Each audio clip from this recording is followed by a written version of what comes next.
The payment sector, addressing one of the gaming industry's primary challenges in LatAm. Thanks, Jess. I'm Oliver de Bono, the CEO at Condor Gaming, and we're here with SiGMA Americas to discuss the payment sector in LatAm.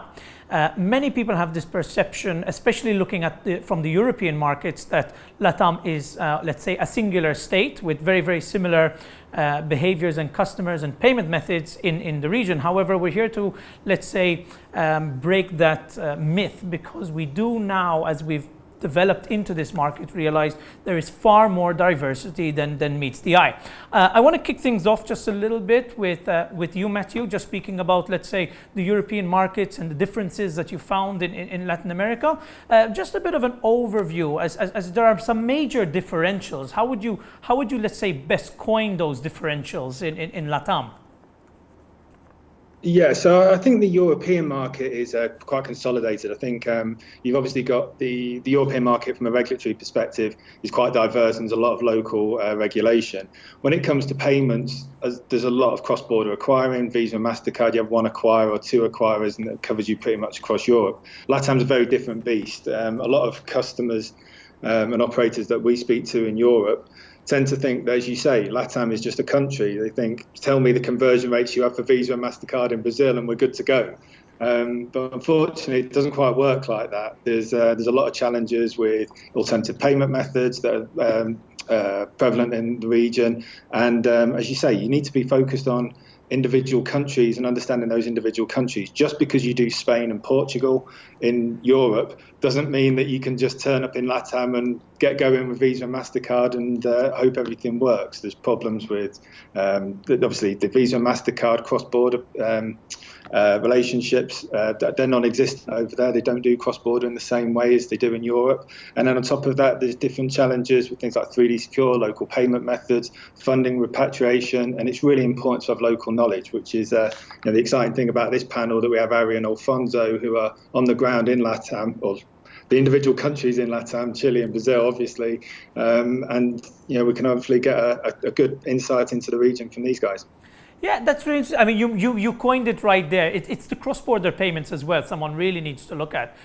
We have that in Europe, especially with SEPA banking. You can easily cross customers, against one account to another. But LatAm is a very different beast, as you mentioned before. Alfonso, I want to move over to you because, as we said earlier in the conversation, LatAm isn't one country. There are major regulations that divide each one of the states. So, what are, let's say, the main or the key criteria that create those definitions?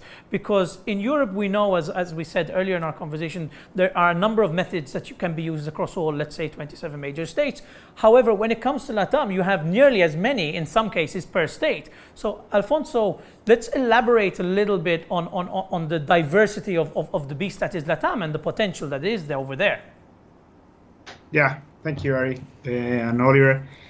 Matthew, I think mainly we have two big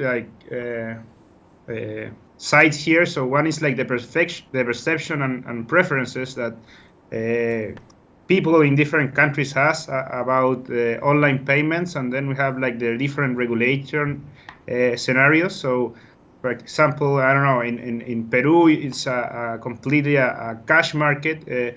People favor cash or pago efectivo.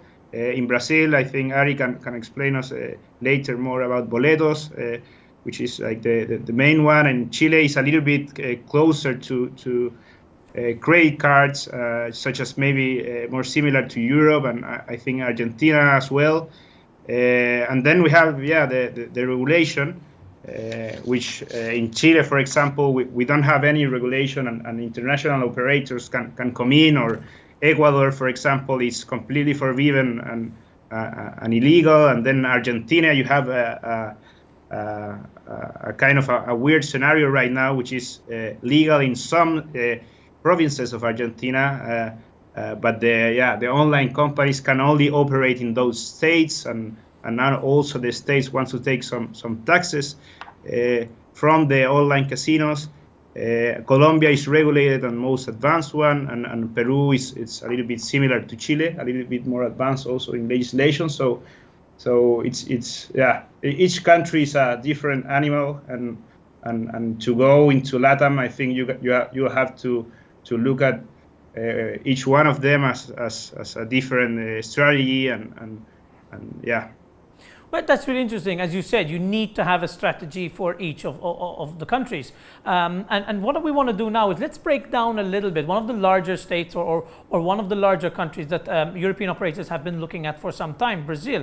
Ari, I know you're a specialist here, and I'd love to go into a little bit of detail about the Brazilian payments market. You know, we understand there's still a very strong cash market in Brazil, but you do have boletos, which is increasing, let's say, the presence of online gaming operators. So what can you tell us specifically that makes this market unique and what we can see coming out in the next couple of months, years, and so on? Okay. Well, first of all, I think the size of Brazil, the population, Brazil has over 200 million people, about 160 million over 18. So that's the largest market in Latin America. That's the first thing. In terms of payment, considering part of the population does not have a banking account in that sense in major banks, and some of them are looking for other option as fintechs are very popular now in Brazil because we have very strict regulations from the Brazilian Central Bank. So dealing with cash is an issue in Brazil. Although many people still use them, it's an issue. So I would say the easiest way to bring cash into the online gaming is the boleto, which is a payment slip accepted and issued by every bank in Brazil. And it's very popular. People use it for paying utilities, for example, or buying any sort of e-commerce items. So that's very popular. But on the other hand, it's also subject to fraud and money laundering.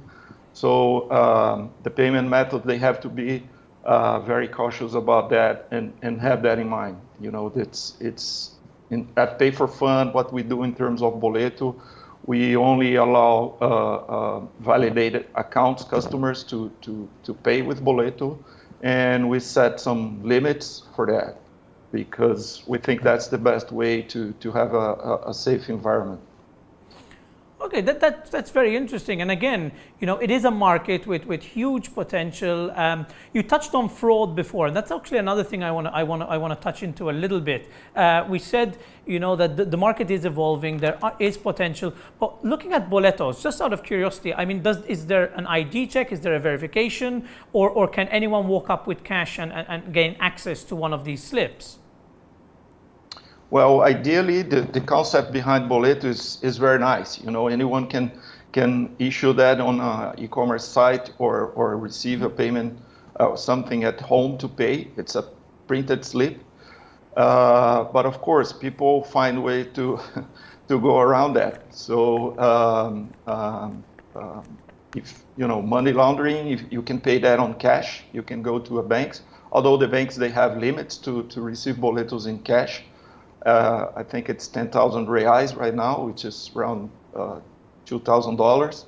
And but you can come as many times as you want. So it could be a problem. That's why we have set limits for that.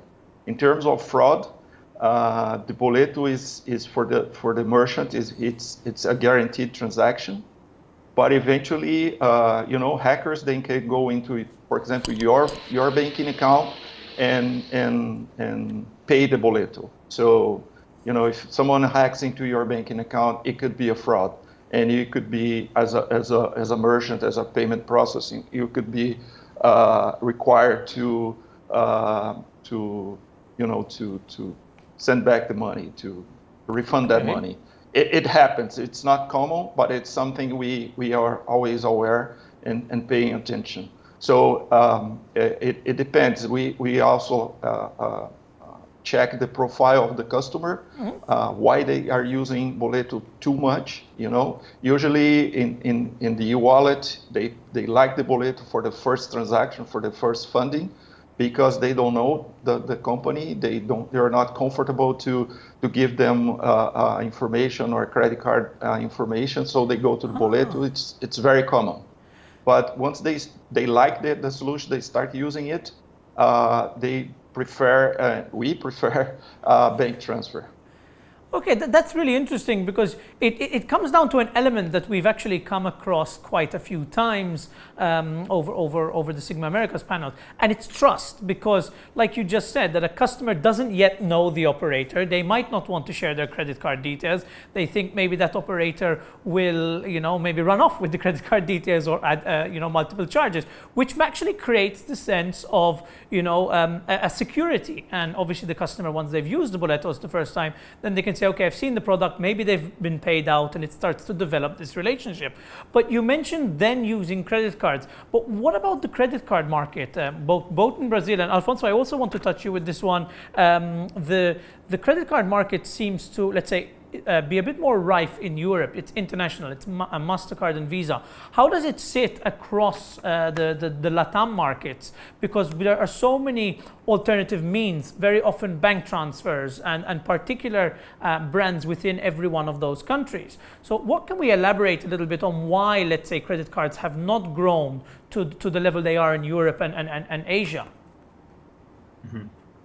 Yeah, well, I think for Chile and maybe for the rest of Spanish-spoken countries in LatAm, we have some restrictions with credit cards. We have the chargebacks. We have not a large part of the population in Chile and Peru has a credit card. But what we have, and it's very, very attractive, and what we have realized, at least for Chile and Peru, is what we have a scenario similar to Sweden. And we can operate with pay and pay solutions. So what we have is the bank account linked to the SSN number, the social security number. So we can use direct bank transfer, and through open banking technology, we can identify like the KYC. We can do the identification. We can check if the bank account is real or not. We can do some like fraud security matters. So direct bank transfer at least is a really good approach taken, and to try to grab a bigger amount of public that the credit cards can get here in South America. That's very interesting. And Ari, what about Brazil? Do they see an expansion of the credit card or the MasterCard and Visa market, or let's say with the comfort of boletos, it will continue to reign supreme? No, it's growing a lot. In fact, credit cards are very well used in e-commerce. When we're talking about gambling transactions with credit card, everybody knows there are some difficulties with acceptance. It's the same in Brazil, and I think for whatever reason, the customers they think they can charge back gambling transactions easier, or they feel they should do that. So the fraud rate for gaming is higher than for e-commerce in general. Going back to your question in terms of boleto and market share, I can speak for Pay for Fun. Our volumes in funding the customer accounts for boleto and credit card together represent 15%. 85% comes from bank transfer. Oh. So that's what I was saying. Once the customer is happy with our customer service, with our service, they go to bank transfer. Boleto is more used for those people they don't have a banking account. But that's really interesting. And just going into bank transfers, I mean, what kind of transition times are we talking about here? A customer signs onto the site, makes an account, does a bank transfer. Are most of those immediate? What are the average delays that you would expect to see in Brazil, Ari? It's immediate. It's a matter of seconds. At the wallet, we clear the money for the customer in less than 2 minutes. Oh, wow. Okay, that's fantastic, because I was going to say that's where... Yeah, in boleto you have to wait for at least one day, one business day. So for immediate reward as gaming, people sometimes they don't want to wait that long, until the next day so they can start playing. That's really the case, because what you don't want to do is, while a customer is hot and they want to make a payment and they want to play, you don't want to lose them. And I know, Matthew, with your experience in the European markets, we know that, that Europe has evolved to ensure that time is everything. I don't think there's many operators or many payment methods in Europe now that don't use, for example, 3DS when it comes to card verification. And this has created a sense of security, and we know that, don't we, in Europe, that is there. But we touched on this before. Alfonso, I want to ask you, we spoke about fraud, we spoke a little bit about chargebacks. They are rife, let's say, in LatAm. But why hasn't the 3DS market, let's say, picked up to avoid, the chargebacks, or create a sense of security for the operators like it has in Europe? Is it a bureaucracy issue, or is it a technology issue? Alfonso? I don't think it's a technology issue. Maybe it's more around bureaucracy, I think. I don't know, maybe Matthew can help me here if in Europe it's like mandatory to have that kind of security. In here it's not mandatory, so probably we have that issue, and that's the reason why. But it should be aiming that way, and that's where it's moving right now. Okay. Yeah, I think in Europe, the consumer is used to 3D secure now, especially in Western Europe. And not only that, the issuers are actually getting a bit smarter. As opposed to just saying, give us a password, they can do things now where you have your mobile phone, they send a one-off code to your mobile phone. Version 2 is coming in. And so the 3D secure is actually a really established product and one that people are used to. But Oliver, coming back to what you were saying about cards and is there a rise in cards, if you actually look at what we're experiencing in Europe at the moment, I think everybody's looking for the silver bullet with bank transfers to see if there's a SEPA payment, instant SEPA payment, because that then takes the problems away with things like PCI. It takes away problems with 3DS, it takes away problems with the chargebacks, fraud and whatever else, because it's a push payment. If you look at Ideal in Holland, for instance, this is utopia really probably for operators in Europe, is to have all that kind of product as opposed to the interchange scheme fees and all the problems that you have with Visa and MasterCard. And I think in LatAm they've got some of these products there. So if operators from Europe actually go and stop thinking straight away we need Visa and MasterCard and start actually listening to Alfonso and Ari and saying that there are bank transfer products here and local products, these are push products that actually can work better and reduce fraud, and they're actually there and ready to go. It may well be worth not taking the experience of Europe and thinking Visa, MasterCard, I need this in order to operate, and actually embrace the payment methods that are there already that reduce those fraud levels. But that's really interesting, because it's creating a new wave. And I think the irony of it is that if you look at the potential of these payment methods, if you look at the cost, it is a market like LatAm that I believe will probably create a ripple effect back to Europe eventually, where Europe will say, wait, maybe the bank transfers are actually a wiser way to go, because you obsolete the 3DS, you obsolete the mobile verification. As I myself have had some issues with mobile verification, but it's chartering new territory, and I think this is the most interesting fact. But looking at the market right now, as you said, Ari, the majority of the market is bank transfer. Boletos does kick that off. It does create the open door. What can we expect to see? Do we think that the bank transfer will remain supreme in the market, or are there any other, let's say, alternatives on the horizon that operators should be looking out for? Yes, I'd like to go back a little bit about the credit cards. I forgot to mention about the 3DS in Brazil. It's expected to be available in the market by the end of this year, or maybe January of next year. And to the local people, local merchants I've been talking to, they are very anxious about that. This is going to increase the use and the approval rate for credit cards. Now, going back to your question about bank transfer, yes, that's where the market is going. And I don't know if you guys heard that the Brazilian Central Bank is about to launch a new system called PIX. It's PIX, and it's a direct payment, direct deposit between every account, whatever account you have, not just with the major banks, but also with fintechs. And this is going to be a turning point in this market. It's set to be totally in place by November 16th, three months now. We don't have all the detail how it's going to work, what's going to be the perception. In my opinion, this is going to practically obsolete the use of boleto, because it's going to be so easy for anyone, even people who doesn't have a banking account, you're going to be able to make transfer deposit online.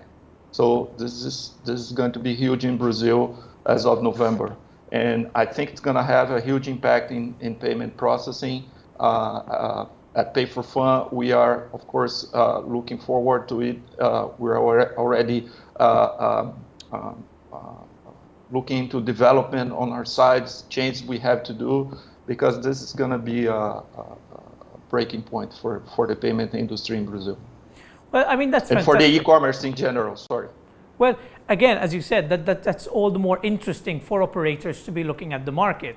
But just as closing remarks, as unfortunately we are running out of time, what can we expect, for example, in the other markets? Alfonso, looking at what's coming out in Brazil, comparing, let's say, Peru, Chile, Argentina, do we have similar, let's say, investments into the payment sector coming out, or unique payment methods that are also growing that operators, for example, like ourselves, should be looking at to enter these markets? I think just like Brazil and Mexico also is doing some legislation regarding direct bank transfer, this like open banking technology was what we're talking about here. It's the rest of the countries are following. Chile is getting into that fintech regulation about payments in the next 3 years. It's going to be done, we hope. But yeah, for sure it's going to be direct bank transfer. And at least for the countries that has this advantage that is similar to Sweden, the SSN number, and we in Floid were doing that.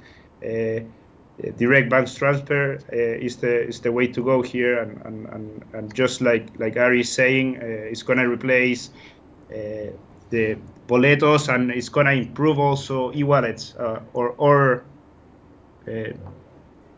gonna take out the need of them also. But it's going to give a lot more possibilities. Fantastic. So again, what we can conclude here is that this market is actually, let's say, trailblazing much of the payment industry when it comes to new alternatives. As Europe is quite settled, I think there is, let's say, quite a high success rate in payments currently. So the mentality might be we don't need to change. However, it is the unique ripple effect that I think will come out of LatAm and other markets that will change the international payments game. Unfortunately, that's all we have time for today, guys. I really appreciate the time you took to speak with me today. If you have any closing remarks, that would be fantastic. Anything to add for operators looking out for this market?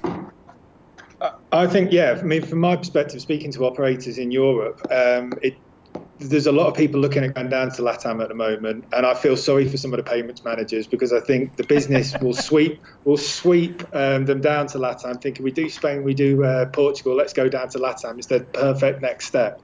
And you're going to have the best marketing, the best websites, the best affiliate networks, and then you'll turn up down there and you return an investment because of the payment strategy. If you're not going there with your eyes wide open, is going to really cause some problems. So I think the payments managers here need to get that across to the CEOs and the COOs like yourself, and then the COOs need to be patient with the payments managers, and they need to be speaking to people like Alfonso and Harry, I'd say. Fantastic, guys. Look, again, we really appreciate your time. Thank you very much for being with us. Jess, back to you.